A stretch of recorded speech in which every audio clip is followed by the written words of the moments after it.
আচ্ছা শোনো, আজকে কি রান্না করবো কিছুই তো বললো না। আবার কিছু রান্না করলে পরে বলবো যে এটা আমি কখনো রান্না করতে বলছি। এখন বলো কি রান্না করবো। আজকে ওই যে মাছ আছে না, মাছের সাথে আলু একটু কেটে দিও, হ্যাঁ, এটা করলে অনেক ভালো লাগে। কিন্তু আমার তো এটা ভালো লাগে না। আমার ভালো লাগতেছে যে বেগুন ভাজির সাথে আলু ভর্তা খাবো। আরে বাবা, প্রতিদিনে তো তোমার রুলসই হয়, তুমি যেটা বলো সেটাই তো হয়। আজকে না হয় একটু আশা করছি আমারটাই খাও।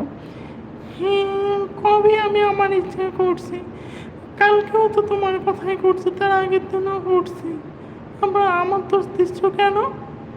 আরে বাবা হয়েছে। আচ্ছা শোনো, তোমার যেটা ভালো হয় সেটাই করো।